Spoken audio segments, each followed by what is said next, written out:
Hello everybody, my name is Mohamed Sadek and today we'll be talking about the P wave. So the P wave is the first deflection on an ECG. It identifies depolarization of the atria, the two top cardiac chambers. The right atrium is on the right side of the heart. It is the receiving chamber for venous blood from the rest of the body, and it empties through the tricuspid valve to the right ventricle. The left atrium is on the left side of the heart. It is the receiving chamber for oxygenated blood from the pulmonary veins that comes from the lungs, and it empties blood into the left ventricle through the mitral valve. Depolarization of the atria is seen on the ECG as the P wave that is separated from the QRS by the PR interval, as shown. One thing to note about atrial depolarization is that it is sequential, meaning the sinus node is the origin of atrial depolarization in the top right atrium. The right atrium will depolarize first. There are fibers that connect the right atrium to the left atrium, through which the left atrium depolarizes second. So it is sequential. The right atrium depolarizes first, the left atrium depolarizes second. The other thing to note about the relationship of the two atria is the right atrium is anterior to the left atrium. The right atrium is in the front, the left atrium is in the back. So even though most images will show the right atrium as being on the right side and the left atrium on the left side, which is true, the relationship is also such that the right atrium is in the front and the left atrium is in the back. And here's a cross-section of a CT scan to show the relationship. This is important to understand when we try to make sense of the P wave vectors. Now, the two leads that we mainly use to diagnose atrial abnormalities on ECG are lead 2, which is the vector from the right arm to the left leg. This is important as it's in line with the axis of the P wave, as the electrical depolarization comes from top right to bottom left. The other lead we use is V1, which sits at the front of the heart, and it gives us the frontal relationships between the right atrium and the left atrium. And I will show you what a normal P wave would look like on both of these leads. This is an example of a normal P wave on an ECG. In lead 2, the P wave is mainly positive. The initial third of it is comprised of right atrial depolarization. The last third is comprised of left atrial depolarization, and the middle third is a combination of both. As you can see, the normal P wave in lead 2 is a positive deflection, as electrical depolarization is moving from the top right to the bottom left in line with lead 2. Now, when we look at lead V1, again, the initial third is mainly the right atrial depolarization, the last third is left atrial depolarization, and the middle is a mix of both. But here, the initial depolarization of the right atrium is positive because it's moving from the back of the right atrium to the front of the right atrium.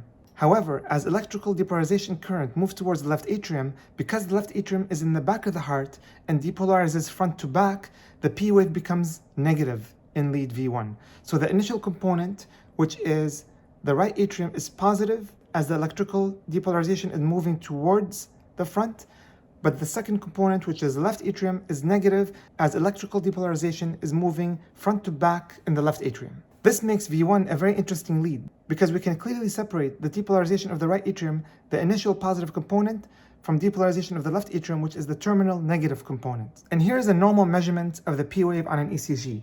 The duration of the P wave should be less than 110 milliseconds, which is roughly less than 2.5 small squares. The amplitude or the height of the P wave should be less than 2.5 millimeters in lead 2, so less than 2.5 small squares in lead 2, and less than 1.5 millimeter in lead V1, so less than 1.5 small squares in lead V1. So let's talk about right atrial enlargement. In lead 2, the P wave is initially positive, and its dimensions are within the normal ranges we just discussed.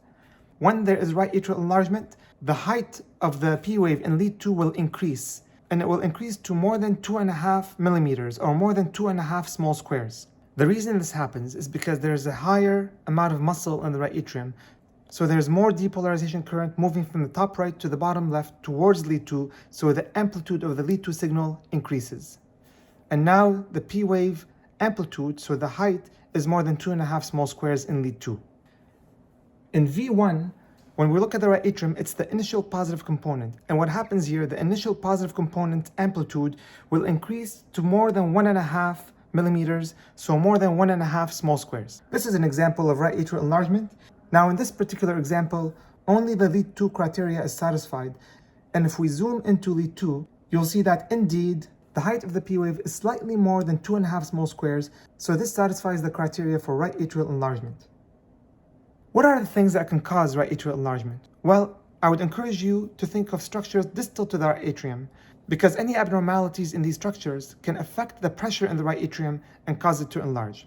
Starting just distal to the right atrium, we have the tricuspid valve, and any valvular abnormalities such as tricuspid stenosis or tricuspid regurgitation can cause the right atrium to enlarge.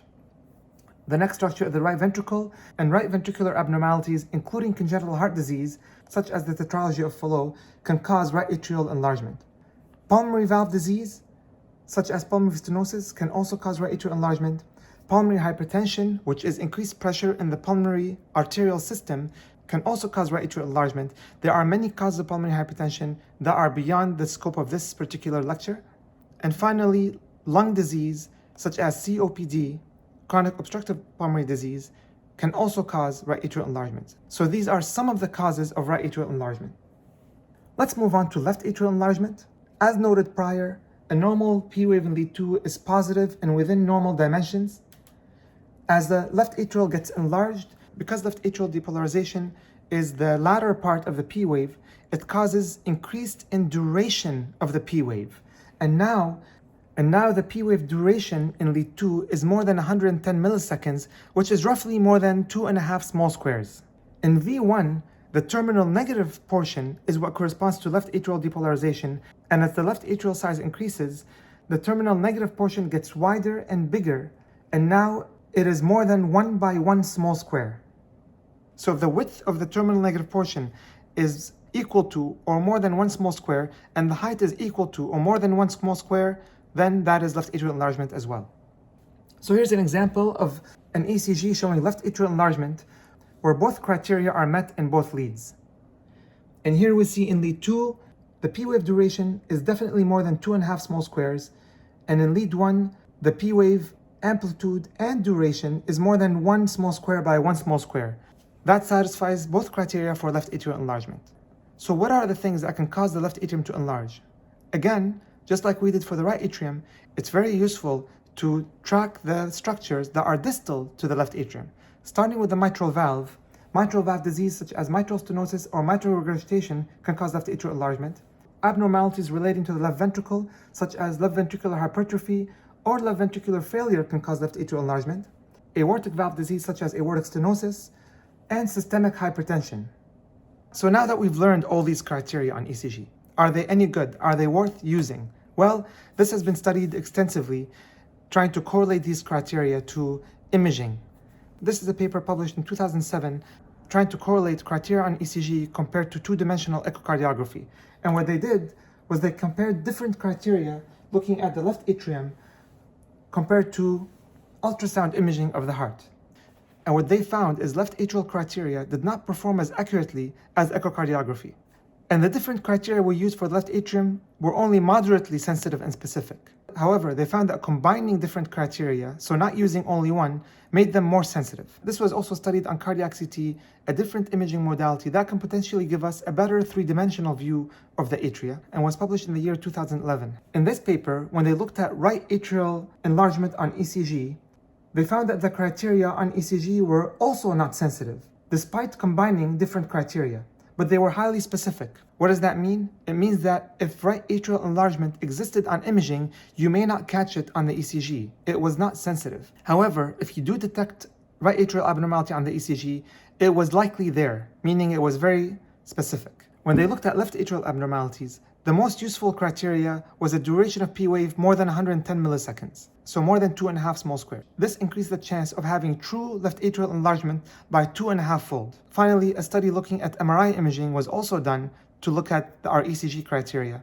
And they found that our left atrial enlargement ECG criteria was not sensitive, but highly specific. Again, meaning that a person can have left atrial abnormality, but have a normal P wave on ECG. However, if the P wave was abnormal on ECG, the chance of true left atrial abnormality being there was high, very specific. And they found that combining different left atrial criteria made them all more sensitive. So by trying to use different criteria, if any of them are there, then left atrial enlargement was present. And their finding confirmed other papers showing that if the right atrial enlargement criteria was present on ECG, then it was very specific for having right atrial enlargement on MRI, but these criteria were again not sensitive.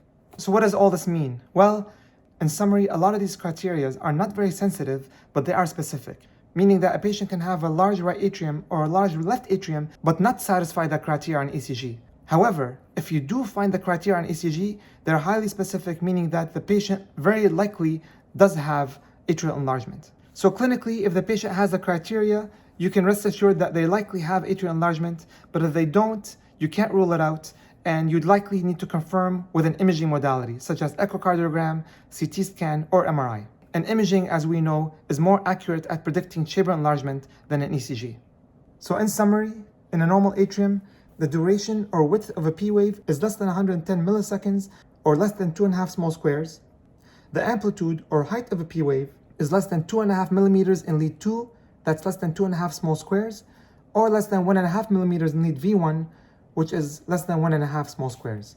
For right atrial enlargement, lead 2 will have an amplitude of more than 2.5 millimeters, or more than 2.5 small squares, and lead V1 will have an initial positive amplitude of more than 1.5 millimeters, or 1.5 small squares.